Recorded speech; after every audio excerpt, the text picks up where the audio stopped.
Olá, queridos! Vamos dar continuidade à nossa aula de ondulatória parte 1 e hoje vamos ter uma aula bem rápida sobre a equação fundamental da ondulatória.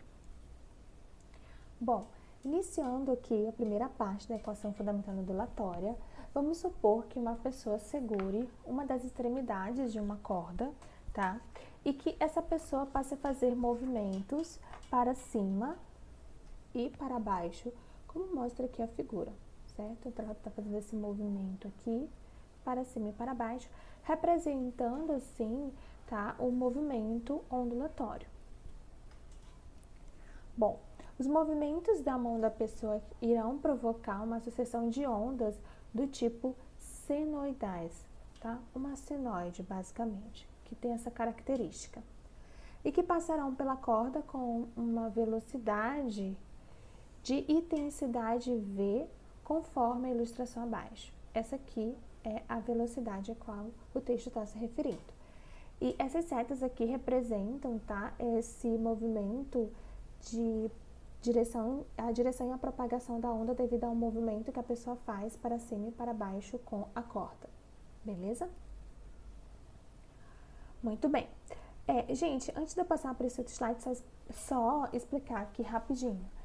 Uma parte importante, tá, desse slide aqui é justamente fazer a representação para vocês da velocidade, que é uma das grandezas principais, digamos assim, mais importantes da onda, justamente porque através dela, né, da velocidade, a gente vai encontrar outras características da onda, certo?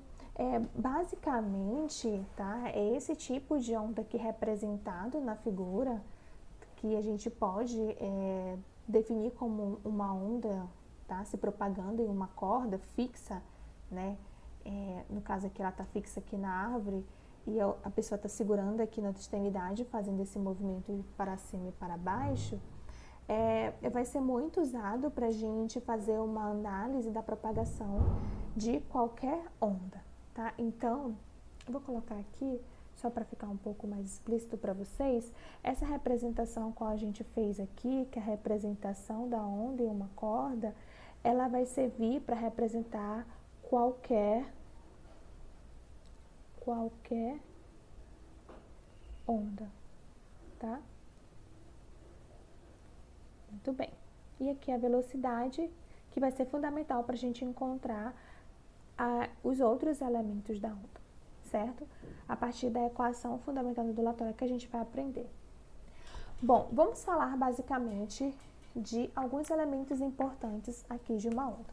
Então, a gente colocou aqui o desenho, tá? A gente descreveu aqui o desenho, né, dessa onda.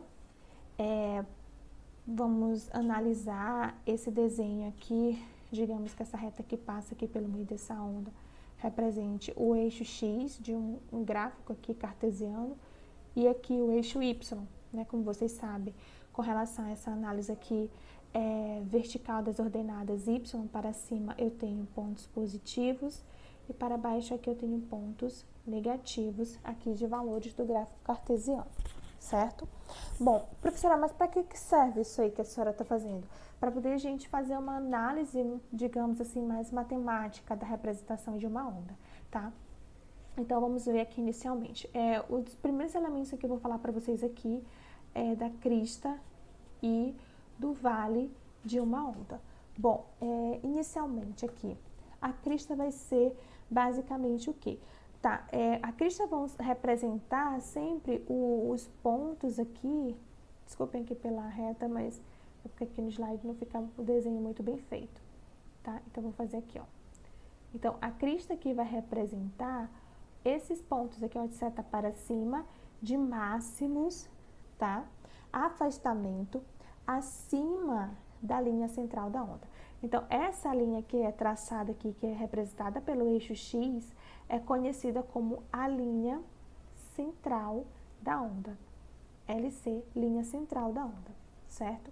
Então, esses pontos de máximo afastamento acima dessa linha central da onda vão representar a crista, certo? E o vale vai ser o oposto, né? vai ser basicamente ali os pontos de máximo afastamento da onda, e eles vão obter aqui, com relação ao gráfico cartesiano, esses valores aqui negativos, tá? De máximo afastamento, certo? Da onda, abaixo da linha central. Então, máximo afastamento da onda mais abaixo dessa linha. Abaixo e aqui acima da linha, certo? Depois, eu vou ter o comprimento de onda, que também é um elemento muito importante, tá, da onda, porque vai representar a distância entre sucessivas cristas ou vales de uma onda, tá bom? Então, o comprimento de onda, tá, vai corresponder justamente a essa distância, tá, digamos assim, que a onda, né, vai obter, porém a distância vai ser justamente, tá, entre duas cristas ou dois vales de uma onda, certo? Esses aqui são os primeiros elementos. Bom, a amplitude da onda vai ser a distância de uma crista ou de um vale ao nível de equilíbrio. Esse nível de equilíbrio que ele está se referindo é justamente a linha central que eu falei ainda há pouco para vocês, tá? Que é esse eixo X aqui do gráfico cartesiano, representado aqui, tá? Na figura dessa onda. Então, é a altura, digamos assim, certo? Vão representar aqui no gráfico, quando a onda ela for representada graficamente, o valor da amplitude vão ser justamente esses valores aqui do eixo Y, tá? Quando for acima da linha central, ou desse nível de equilíbrio aqui que ele fala, vão ter valores positivos, então o valor de amplitude vão ser positivos.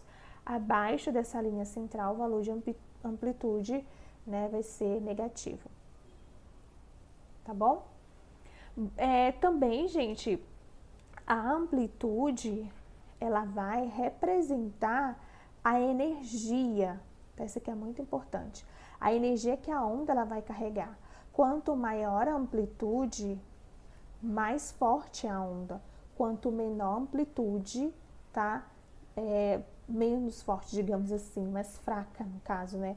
Vai ser a onda, tá? Então, aqui no caso, digamos que eu tenho uma amplitude alta, e se eu diminuir essa altura, ela vai ter uma amplitude menor, ela vai ser mais fraca. Quanto maior a amplitude, mais forte a onda, maior a energia que essa onda carrega. O período, ele vai representar o intervalo de tempo, tá? Então, por isso, a unidade de medida aqui para período vai ser o segundo, que é a unidade de medida padrão de tempo. Então, unidade de medida de período é o segundo, tá?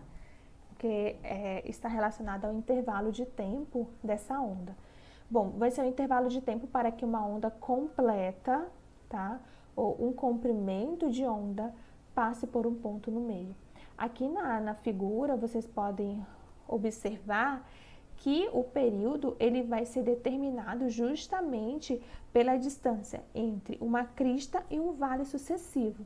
Se eu pegasse e tirasse daqui essa crista e esse vale, eu observaria que se eu unisse as pontas aqui, no caso dessa daqui, e essa outra ponta que eu cortasse aqui dessa onda, eu formaria justamente um círculo, tá?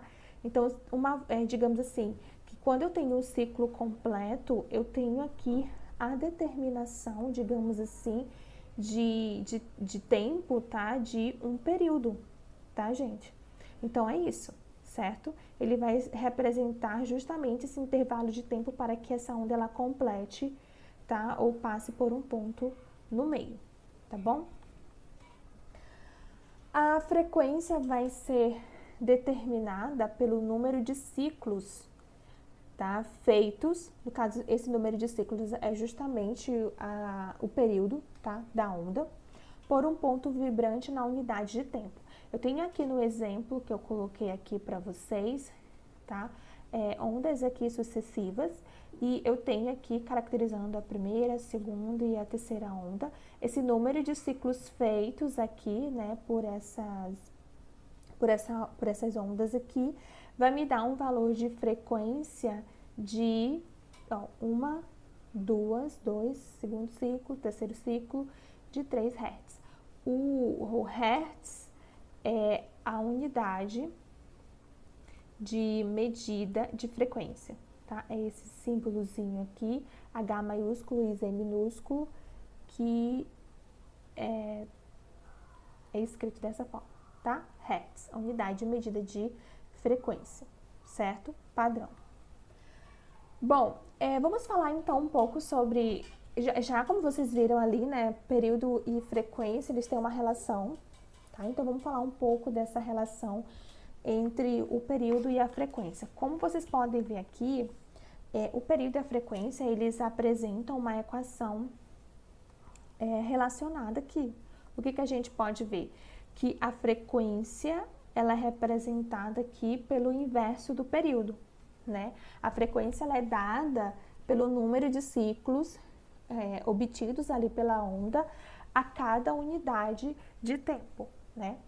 E o período é o inverso da frequência, ele é obtido pelo número de ciclos aqui feitos ali, propostos pela onda, por unidade de frequência, tá? Então, essa aqui é a relação entre a frequência e o período, e vocês vão utilizar essas relações aqui quando vocês forem calcular, tá, o valor de frequência ou o valor de período, tá bom? Como eu falei para vocês ainda agora, a frequência, ela é em unidade de medida em hertz e o tempo é em segundos, tá bom? Tá aqui os símbolozinhos que eu mostrei para vocês ainda há pouco. Aí eu botei aqui também uma definição dessa relação, que é justamente o que eu estava explicando. Uma revolução ou uma execução por segundo corresponde assim a 1 Hz, tá? Que é aqui a relação de período. Uma revolução, um ciclo completo ou uma execução ali da onda em 1 meio, tá? Por segundo período corresponde assim a 1 Hz, a cada 1 Hz de frequência, certo? Eu vou ter uma relação de período datada ali pela onda. Bom, falando agora sobre a equação fundamental da ondulatória, né? Vamos falar diretamente agora sobre ela. Para a gente encontrar a equação definida como equação fundamental ondulatória, a gente vai relembrar, estou riscando aqui, tá? Só para preencher aqui o quadrozinho. A gente vai relembrar dessa importante equação aqui de velocidade que vocês aprenderam lá no primeiro ano do ensino médio, em que o professor de física de vocês começava a falar lá sobre algumas grandezas importantes, né, do movimento, lá na cinemática, né, do movimento de um corpo. E ele disse para vocês, a velocidade de um corpo é igual à variação do espaço dividido pelo intervalo de tempo que esse corpo, né, ele vai sofrer em determinado meio. Então, deslocamento em função do tempo. Gente, quando ele falou sobre essa equação para vocês, ele não estava referindo só ao movimento, né? Digamos assim, naquele momento era, né? Mas não vale só para isso, tá? Na física. Não estava definindo apenas o movimento de um móvel, né? Como vocês aprenderam, fizeram muitas equações sobre o movimento de um móvel, o movimento de um corpo, sei lá, de uma pessoa, tá? Ele estava falando de qualquer tipo de movimento, tá? Então, qualquer, tá?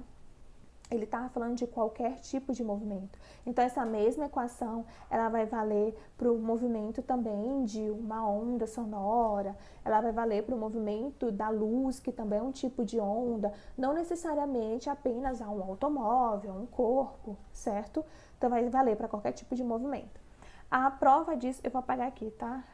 A prova disso é o que eu vou falar agora aqui para vocês, tá? Eu vou, a partir dessa equação que vocês aprenderam no primeiro ano do ensino médio, velocidade é igual a ΔS sobre ΔT, tá? ΔS é a distância percorrida e ΔT é o intervalo de tempo. A gente vai chegar na equação fundamental ondulatória, tá? Com algumas substituições. Por exemplo, o ΔS que vocês conhecem lá como a distância percorrida de um móvel, aqui vai ser o lambda, tá? Que é o comprimento de onda. Então, aqui eu tenho o comprimento de onda, tá? que é justamente essa distância, digamos assim, que a gente conhece da onda, que é a distância lá sucessiva entre duas cristas ou dois vales de uma onda. E o T, que é o período, tá? Que é a representação do intervalo de tempo, né, para uma onda, certo? Então, com essas mudanças aqui, agora eu posso dizer que essa equação ela está falando de um movimento ondulatório. Porém, né, eu vou botar mais outros elementos aqui que caracterizam uma equação de um movimento ondulatório. Vamos lá? Ó, o que eu disse para vocês ainda há pouco? Eu disse que o período, o inverso do período, né, no caso aqui, destrinchando um pouco essa equação, eu passei o comprimento de onda para cá, multipliquei por 1 sobre t, tá? Só fiz uma organização aqui para me inserir um outro elemento. Então, eu disse para vocês ainda há pouco que o inverso do período é o quê? É a frequência. E aí, eu encontrei justamente isso aqui, ó. Que a velocidade, tá? Além dessa equação aqui, tá? Por exemplo, se a questão pedir para vocês a velocidade de acordo com o comprimento da onda e o período, vocês podem utilizar essa equação aqui. Porém, essa ainda não é a cara da equação fundamental do ondulatório, tá? É essa daqui. Então, o movimento ondulatório, basicamente, ele vai ser representado por quem? Pelo comprimento da onda e pela frequência da onda, tá? Então, a velocidade, ela é igual ao comprimento de onda vezes a frequência. Então, o que vai datar aqui o meu movimento ondulatório? É a relação entre a velocidade, comprimento de onda vezes a frequência. O produto entre o comprimento de onda e a frequência vai me dar ali a característica da velocidade, ou vice-versa, certo? E aí, eu chego à equação fundamental da ondulatória, certo? Da ondulatória, que é a equação, uma das equações mais importantes da ondulatória, tá? Que cai muito no Enem. O Enem, ele sempre, em todos os vestibulares do Enem, sempre tem uma questão envolvendo a equação fundamental da ondulatória, então é muito importante vocês, tá? Se atentarem a essa equação, beleza? Bom, aí para finalizar aqui com vocês sobre essa questão da equação, elementos de onda, eu trouxe esse quadrozinho que fala justamente da relação entre elementos de onda. A gente vai falar sobre alguns elementos como frequência, comprimento, amplitude e velocidade. Observem aqui, ó. Nesse primeiro desenho aqui, que eu trouxe para vocês, a gente tem que a frequência aqui dessa onda é uma frequência do tipo baixa, tá? O comprimento da onda aqui vai ser um comprimento de onda grande, certo? E a amplitude vai ter aqui um valor de A1, tudo bem? No segundo desenho aqui, eu vou ter que a frequência agora aumentou, é uma frequência alta, tá? Assim, eu esqueci de falar para vocês aqui uma velocidade V1, certo? Da onda. Aqui a velocidade vai ser V2. O comprimento de onda, não sei se vocês repararam, mas aqui o comprimento de onda diminuiu, tá? Não é mais grande como na primeira figura, agora ele é um comprimento de onda menor. E a amplitude permanece a mesma, A1. Tudo bem? Aqui na terceira figura, eu vou ter a mesma frequência, a frequência alta. A velocidade também vai ser a mesma, tá? Não vai mudar. O comprimento de onda vai ser o mesmo também, porém a amplitude vai ser menor, certo? Bom, inicialmente, o que a gente pode ver, o que a gente pode colher aqui, né, dessas imagens, dessas figuras? Bom, inicialmente, vamos falar logo aqui da amplitude. Vocês sabem, como eu falei para vocês ainda agora há pouco, né, que a amplitude, ela vai estar relacionada, vou botar aqui o A, tá, de amplitude, vai estar relacionada com a energia da onda, tá? Então, o que vocês podem observar aqui? Que a amplitude da primeira onda, ela é maior do que a amplitude da segunda onda. Então, é óbvio que, né, com relação a essas amplitudes, que a primeira, que a A1, vai ter maior, digamos assim, energia, de energia, tá? Do que a A2, que vai ter menor energia, certo? Então, essa é a primeira relação que eu queria que vocês observassem de cara. Pois bem, a segunda relação, como ele fala aqui, dos comprimentos de onda, né, da primeira, que é grande, e do comprimento de onda da figura 2 e da figura 3, que é menor. Isso por quê? Porque vocês podem observar aqui, ó, a distância entre as cristas aqui e os vales da onda, dessas ondas aqui, ó, com relação ao da primeira, que é muito menor. Isso aqui é um comprimento de onda grande e aqui embaixo o comprimento de onda é menor, tá? Então, como ele disse aqui, comprimento da lambda 1 é maior do que o comprimento de lambda 2. E essa aqui a relação da velocidade, né? A velocidade da primeira onda é menor do que a velocidade da segunda onda. Por que apareceu isso aqui? Professora, como é que eu posso dizer que a velocidade, né, essa V1 aqui, né, que é dessa primeira imagem, ela é menor do que a velocidade V2, que é dessas duas imagens abaixo? Isso porque ele está relacionando aqui para vocês, ele está dizendo que essa velocidade aqui é menor, V1 é menor do que a V2, justamente porque se eu for pegar a relação entre comprimento de onda e velocidade e frequência pela equação fundamental da ondulatória, deixa eu apagar aqui, vou botar a equação fundamental da ondulatória, vai ficar melhor, tá? Então, usando a equação fundamental da ondulatória, em que a velocidade da onda é igual ao comprimento de onda vezes a frequência, e eu isolar o comprimento de onda, eu vou ter que o comprimento de onda vai ser igual à velocidade da onda sobre a frequência, certo? O que eu tenho aqui? Eu tenho uma divisão entre a velocidade e a frequência da onda. O que isso quer dizer, professora? Quer dizer que velocidade e frequência da onda são diretamente proporcionais, tá bom? Então, se velocidade e frequência são diretamente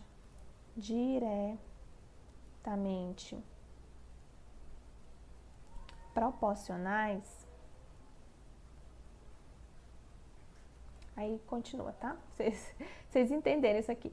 Se a velocidade e a frequência da onda são diretamente proporcionais, quer dizer que se eu tenho uma frequência baixa aqui, tá?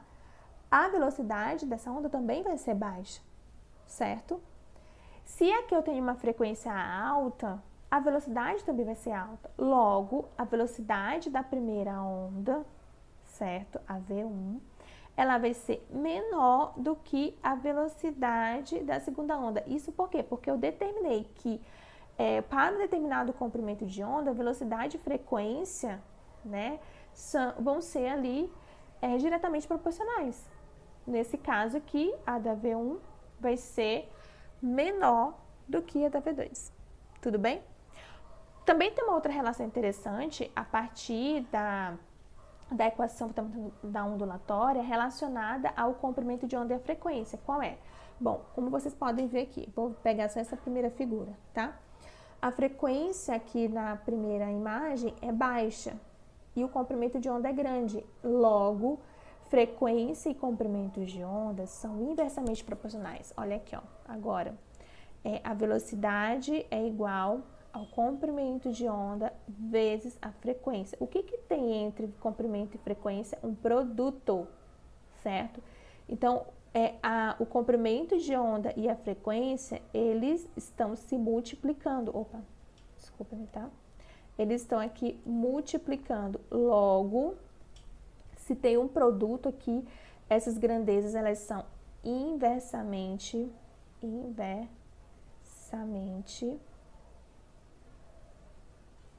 proporcionais. São inversamente proporcionais. E com isso, gente, eu tenho que sempre, né, o comprimento de onda, na análise ali, né, vai ser o quê? Inversamente proporcional à frequência. Então, se o comprimento de onda é grande, a frequência é baixa. Se o comprimento de onda é menor, a frequência é alta, tá? Essa é a relação inversa entre as grandezas. Quando elas estão se multiplicando, as grandezas são inversamente proporcionais. Quando elas se dividem, são diretamente proporcionais. Beleza? Então, é isso. Gente, olha, então, logo, né, a gente pode ter algumas relações, tá? Entre, digamos assim, essa equação que a gente acabou de ver aqui, tá? Fundamental da ondulatória. Vamos ver aqui, ó. Depois que a onda ela é emitida, o período, a frequência não mudam mais, tá? Então, depois que a onda é emitida, ali no meio, o período da onda, a frequência da onda não muda, certo? Permanece o mesmo. A velocidade de uma onda, ela vai depender do meio onde ela está se propagando. Então, dependendo ali das características, tá, da onda e do meio ao qual, digamos assim, essa onda ela está se propagando, do meio necessariamente, essa velocidade pode mudar, certo? Bom, a luz ela vai ser mais rápida em meios menos densos, ou seja, em meios gasosos como no ar, né, ou onde não existe ausência ali de matéria, no caso no vácuo, a luz ela vai ter uma velocidade maior, certo? Agora, em meios sólidos e líquidos também, mas basicamente mais em meios sólidos, a velocidade da luz vai ser menor. Já o som, tá? Isso aqui é para luz, tá? Em meios mais densos, a velocidade vai ser menor. Já o som, ele vai se propagar mais rapidamente em meios mais densos. Então, no ar, o som, ele vai possuir ali, basicamente, uma velocidade menor. Por um exemplo aqui, né, da velocidade do som no ar, que é de aproximadamente 340 metros por segundo, certo? Então, essa aqui é uma diferença bem extensa. Enquanto que a velocidade do som, digamos assim, na água, tá? Na água, vai ser de aproximadamente 1.500 metros por segundo. Então, olha a diferença aqui, ó. Em meios mais densos, a velocidade do som é maior. Em meios mais gasosos, digamos assim, como o ar, a velocidade, menos densos no caso, né, é menor. Tá totalmente diferente, né, da luz. Então, a luz ali no vácuo, tá? A velocidade da luz no vácuo, tá? Como vocês sabem, vai ser de 3 vezes 10 elevado a 8 metros por segundo, tá? Então, quanto os meios são menos densos, né, a luz, ao contrário do som, possui ali uma velocidade mais rápida, diferente do som, que em meios menos densos possui uma velocidade mais devagar, né, menor, certinho? Beleza. Então, vou deixar aqui as atividades para a gente resolver na próxima aula, tá bom, pessoal? Então, um beijo.